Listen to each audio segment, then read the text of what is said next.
Well, I wasn't an official artist until 2007.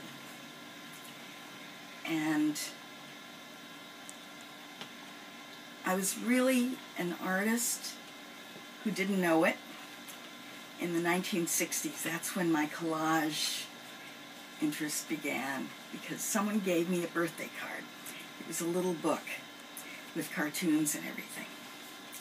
And from there, I would end up making friends birthday books that were my view of their stories.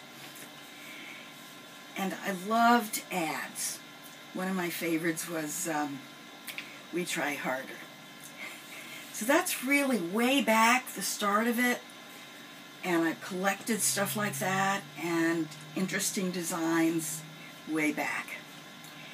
And I liked art. I was trained as a social worker, and I worked for 40 years as a forensic social worker, which means that I worked with the courts, the juvenile courts, kids who'd been abused and neglected or got in trouble, ran away from home, stole cars. There's a period in the 60s where a group of kids from Charlestown were robbing banks. And one of those was a client of mine. Supposedly he robbed a bank. And the part about my job that never, ever lost interest for me was that I was telling their stories. That was my job, to, how did this happen? How did you come to this place? And I'd ask their parents, what did they want for themselves? What were their wishes and hopes and dreams? And then they end up on a street in Chelsea with the highest delinquency population, and a mother's group there. So I learned about their stories, and I started giving them blank books. Before, it was easy to find a blank book in every drugstore or what have you. And so they tell me their stories, and a little surprised that they were such an interesting person, you know, that they'd been here and that's how they got there.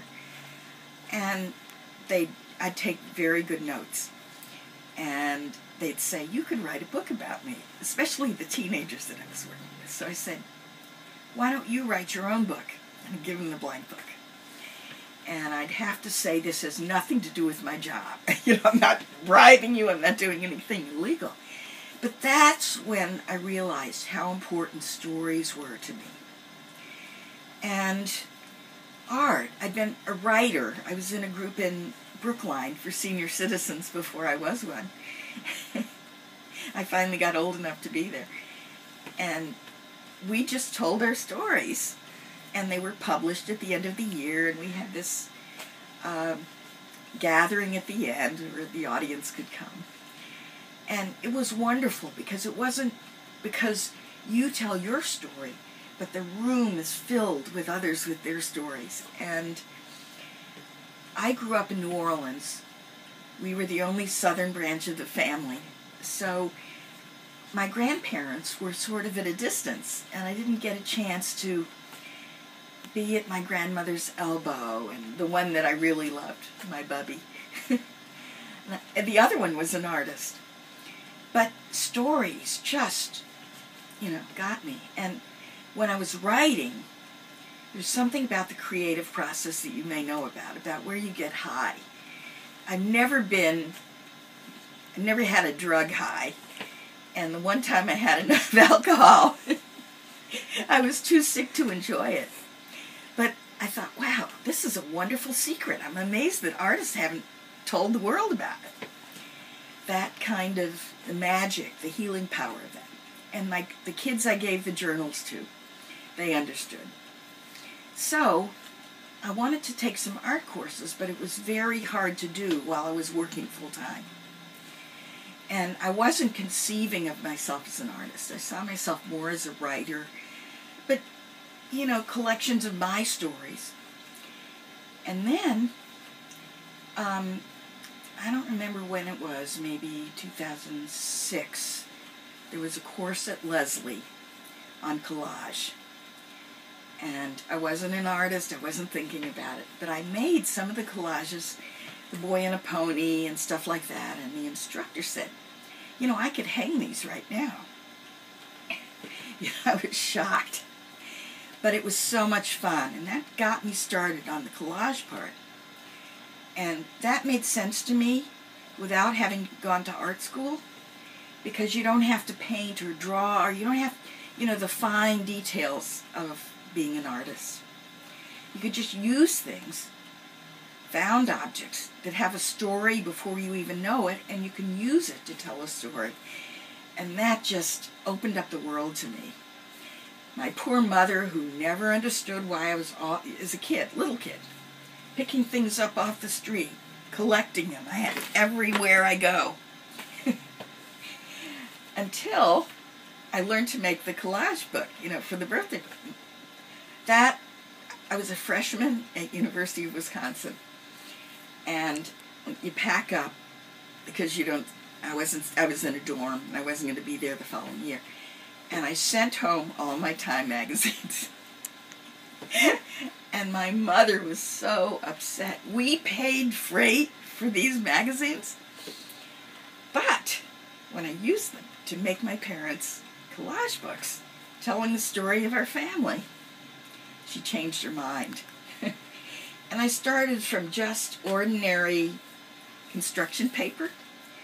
And as I got better at it, I noticed how two colors fit together. And I noticed the stories from various pieces of advertising. And the things that I collected had an interesting design. This is where I think the pop art comes in.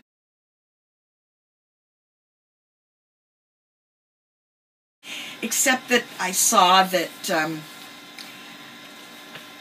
Cornell, Betty Saar, Robert Rauschenberg. I was interested in evoking a reaction, which apparently was, I don't know if it was him or Duchamp who talked about that, but the design and the story, and knowing there's a story there on this, that I just got this piece. We'll never know it. But people, I want people to add their own stories. That's the beauty of my art for me.